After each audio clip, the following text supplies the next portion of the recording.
रिश्ता। आखिर कौन लगती है वह तुम्हारी? क्या रिश्ता है उससे तुम्हारा? अनिल को गुस्सा तो बहुत आया, लेकिन वह स्वयं पर काबू रखते हुए आवाज दबाकर बोला, चिल्लाओ मत, उनकी नींद खुल जाएगी। वह मेरी माँ लगती हैं। और पूछना है कुछ? माँ? हाँ। नीलू व्यंग्यात्मक लहजे में हंसते हुए बोली, कम से कम इस पवित्र रिश्ते को तो बदनाम मत करो। हम उम्र है वह तुम्हारी, देखने में भी अच्छी भली। नीलू कुछ और बोलती इसके पहले ही अनिल का हाथ उठ गया। हतप्रभ नीलू देखती ही रह गई। और फिर एक उदास सुबह, बिस्तर से उठते हुए शालिनी ने घड़ी पर नजर डाली तो 5:30 बजे थे। यूं नींद तो काफी देर से खुल चुकी थी, लेकिन इतनी जल्दी उठकर भी क्या करती। खिड़की पर नजर डाली तो पर्दे से छनकर आती हल्की धूप दिखाई दी। गर्मी की सुबह भी तो जल्दी होती है। सोचा चलो अब उठा ही जाए, सुबह तो हो ही गई है। और उठकर बाथरूम की ओर चली गई। हाथ मुंह धोकर ब्रश वगैरह करके बाहर निकली। बिस्तर ठीक किया, तब तक दूध वाला भी आ चुका था, सो दूध लिया। अब तक उनके पतिदेव कैलाश बाबू भी जाग चुके थे और तैयार होकर सुबह की सैर को निकल रहे थे। सब कुछ यंत्रवत चल रहा था, किसी से कुछ कहने सुनने की जरूरत नहीं। जीवन में कोई उत्साह उमंग नहीं बची थी दोनों के। कैलाश बाबू के जाते ही वे भी अखबार लेकर बैठ गईं। एक गहरी सांस लेकर दीवार पर टंगी तस्वीर पर नजर डाली, जिस पर फूलों का हार पड़ा हुआ था। उनकी नजर धुंधला गई। किसी तरह स्वयं को संभाला और अखबार के पन्ने उलटने लगी। हालांकि कुछ दिखाई नहीं दे रहा था। उन्होंने फिर अपने सिर को झटका दिया। नियति के आगे आखिर किसकी चली है? और जो सच है वह तो है ही, उसे स्वीकारने में ही भलाई है, बजाय इसके कि जो नहीं है उसके लिए रोते रहें।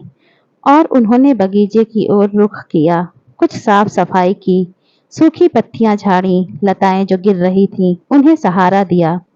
तब तक कैलाश बाबू भी दूर से आते हुए दिखाई दिए और वे चाय बनाने के लिए किचन की ओर चल दी। चूल्हे पर चाय की पतीली चढ़ाकर वे फिर ख्यालों में खो गईं। मयंक, उनका इकलौता बेटा, उम्र थी यही कोई 20 वर्ष, होनहार छात्र था। ऐसी ही एक सुबह वे तीनों पिकनिक के लिए निकले और बस 15 मिनट बाद ही कार का एक्सीडेंट हो गया। मयंक ही कार ड्राइव कर रहा था। वे शुरू से ही टोक रही थीं स्पीड कम करने के लिए, लेकिन शरारत से मुस्कुराते हुए उन्हें डराने के लिए कार तेज और तेज चलाए जा रहा था। तभी अचानक सामने से एक ट्रक आया। तुरंत उसने कार साइड में की, पर कार कुछ ज्यादा ही साइड में चली गई और सड़क के किनारे एक पेड़ से टकरा गई। और बस सब कुछ खत्म हो गया।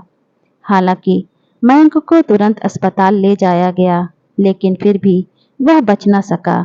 और किस्मत का खेल तो देखो, इन दोनों को बस मामूली खरोंच ही आई थी। कलेजे पर पत्थर रख अपने जिगर के टुकड़े के अंगों का दान कर दिया था दोनों ने। समाज सेवा में रुचि जो थी उनकी। कितने बुरे दिन थे वे। महीनों उनकी आंखें नहीं सूखी थी। जिंदगी बेमतलब की होकर रह गई थी, लक्ष्यहीन। फिर भी जब तक जीवन है जीना तो था ही। उन्होंने पौधे लगाए, एक कुत्ता भी पाला, ताकि अपने दुख पर से ध्यान कुछ हटा सके।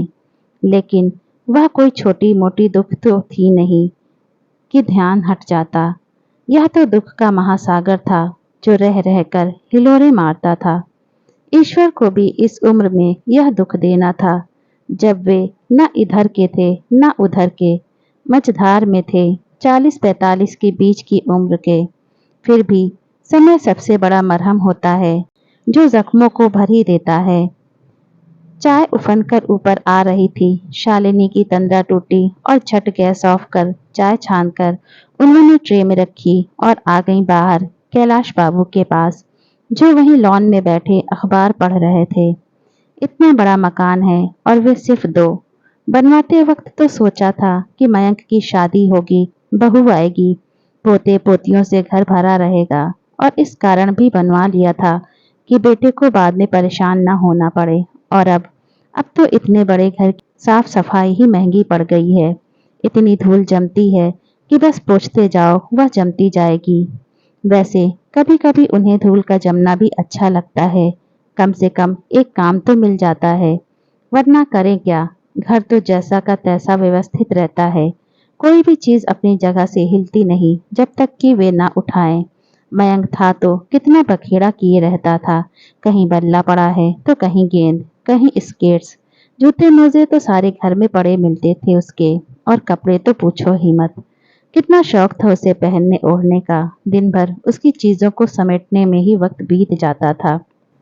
कुछ कहो तो बस उसकी वही शरारत भरी मुस्कुराहट। अब कुछ फैला होता ही नहीं, जो जहां है वहीं रहता है। धूल की शुक्रगुजार है शालिनी। वह जमती है तो झाड़ पोछ करने को तो मिलती है। क्यों न मकान किराए पर दे दें, कैलाश बाबू चाय पीते हुए बोले। वे चौकी। क्यों, क्या हुआ अचानक? नहीं, अचानक नहीं।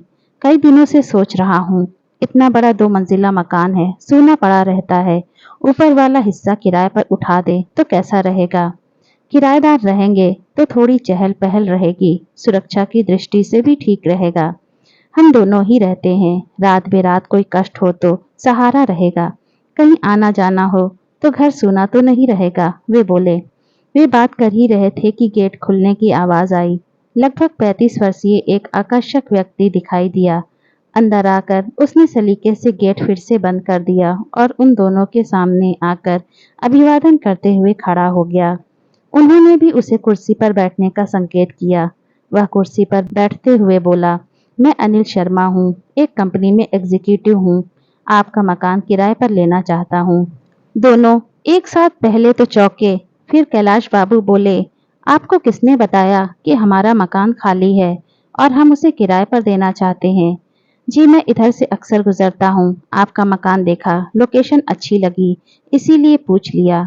अनिल बोला, पहले मकान देख लो, किराया हमारे हिसाब से ही रहेगा और हमें शोर पसंद नहीं। टीवी वगैरह बिल्कुल धीरे चले या ना ही चलाएं और रात को समय से आ जाएं, वरना गेट बंद हो जाएगा। और हाँ, हम शाकाहारी हैं सो। कैलाश बाबू थोड़ा घुड़कते हुए से बोले, आखिर वह अपनी गर्ज से आया था, उन्होंने थोड़े ही बुलाया था। मुझे आपकी हर शर्त मंजूर है। मकान को भी क्या देखना, पसंद है तभी तो आया। बस आप इजाजत दीजिए तो सामान वगैरह ले आऊं। मेरे परिवार में मैं और मेरी पत्नी ही हैं। उसने उठने का उपक्रम किया। उन्हें आश्चर्य हुआ। कैसा अजीब आदमी है, बस मकान चाहिए किसी भी शर्त पर। 2-4 दिनों में अनिल अपना सामान वगैरह ले आया और घर व्यवस्थित कर लिया। दोनों ने अपना कमरा बड़ी सुंदरता से सजाया था। घर में थोड़ी रौनक आ गई थी। आना जाना लगा रहता था। अनिल हमेशा उनसे पूछता रहता, कोई काम हो तो करता रहता। कभी पानी के बिल भरना तो कभी सब्जी किराने का सामान लाना आदि। और शालिनी से तो उसे विशेष स्नेह था। उसके होते हुए उनकी मजाल थी कि कोई भी काम कर पाए, सब वही करता। आखिर एक दिन कैलाश बाबू ने शालिनी की चुटकी ली। क्या बात है, अनिल तुम्हारा बहुत ख्याल रखता है, मुझसे छीन तो नहीं रहा? हटो भी, यह मेरी उम्र है क्या? 4-5 बरस छोटा होगा मुझसे। छोटे भाई जैसा है, आप भी बस। शालिनी तुनक कर बोली, उम्र है तो क्या हुआ, दिखती तो नहीं हो। कैलाश ने फिर छेड़ा, कौन जाने सोच रहा हो कि सेवा करने से हम प्रसन्न हो जाएंगे, दिल जीत लेगा वह हमारा इस तरह, तो हम यह मकान उसे ही दे दें। अब कोई है भी तो नहीं अपना वारिस। इस घोर भौतिकवाद के युग में ऐसी सोच बहुत सामान्य सी बात है। शालिनी ने एक और तरह से सोचा, हाँ हो सकता है, ऐसे लोग कुछ भी कर सकते हैं। मेरा मतलब है कि हत्या भी। जरा होशियार रहना। कैलाश बाबू ने आशंका जताई। कुछ दिनों बाद एक दिन शालिनी की तबीयत बहुत खराब हो गई। इतनी तेज बुखार था और इधर कैलाश बाबू बिजनेस टूर पर गए थे। अनिल ने ही संभाला। दिन रात उनकी सेवा की, रात रात भर जागकर उनके माथे पर बर्फ की पट्टियां रखता, पांव सहलाता, थोड़ी थोड़ी देर पर फलों का रस, पानी, दवाइयां वगैरह देता, बाथरूम तक सहारा देकर ले जाता। कोई कसर नहीं छोड़ी अनिल ने उनकी देखभाल में। उसकी पत्नी नीलू से आखिर यह सब देखा नहीं गया और एक दिन उसने पूछ ही लिया, आखिर तुम्हें इनसे इतना लगाव क्यों है? इतना महंगा मकान लिया और वो भी तमाम बंदिशों पर, फिर तुम्हारा ऑफिस भी यहाँ से इतनी दूर पड़ता है, आने जाने का खर्च अलग से। इससे कम पैसों व बेहतर सहूलियत में तुम्हारे ऑफिस के पास ही अच्छा मकान मिल जाता, लेकिन तुम्हें तो बस यही चाहिए था। यही जिद ठाने बैठे थे। आखिर कौन लगती है वह तुम्हारी? क्या रिश्ता है उससे तुम्हारा? अनिल को गुस्सा तो बहुत आया, लेकिन वह स्वयं पर काबू रखते हुए आवाज दबाकर बोला, चिल्लाओ मत, उनकी नींद खुल जाएगी। वह मेरी माँ लगती है। और कुछ पूछना है? माँ? हाँ। नीलू व्यंग्यात्मक लहजे में हंसते हुए बोली, कम से कम इस पवित्र रिश्ते को तो बदनाम मत करो। हम उम्र है वह तुम्हारी, देखने में भी अच्छी भली। नीलू कुछ और बोलती, इससे पहले ही अनिल का हाथ उठ गया। हतप्रभ नीलू देखती ही रह गई और वह बोलता ही चला गया, हाँ, माँ लगती है वह मेरी। उनकी कोख में पले शरीर का एक अंग प्रत्यारोपित है मेरे शरीर में। उसने नया जीवन दिया है मुझे। आज जो मैं यह चल फिर रहा हूँ, जीता जागता तुम्हारे सामने हूँ, तो केवल उनकी ही बदौलत। अपने पुत्र की मृत्यु के बाद उन्होंने उसके गुर्दे दान कर दिए थे। वे मुझे ही प्रत्यारोपित हुए थे, डॉक्टर ने बताया था। उन्हें तो इतना भी होश नहीं था कि इस बात को जाने कि उन्होंने दान किसे दिया है। बेटे की मौत के सदमे में भी विवेक से पल्ला नहीं झाड़ा उन्होंने और महादान किया। और फिर पलट कर देखा भी नहीं कि किसे दिया। मैंने यह मकान जानबूझकर किराए पर लिया ताकि उनके निकट रह सकूं, कुछ तो सेवा कर सकूं उनकी। इस तरह कुछ तो उऋण हो जाऊंगा। और अब से तुम भी उनकी अपने सास ससुर की तरह सेवा करना। और नीलू अब भी मुंह बाए देखती जा रही थी। उस माँ के इस बेटे को कैसे अनोखे रूप से जुड़ा था माँ बेटे का यह रिश्ता। पहला न सही, दूसरा जन्म तो दिया ही था शालिनी ने अनिल को। वीडियो अच्छी लगे तो प्लीज़ इसे लाइक एंड शेयर करें और चैनल पर नए हो तो चैनल को सब्सक्राइब करें ताकि आगे भी आपके लिए ऐसी ही अच्छी वीडियो लाते रहें।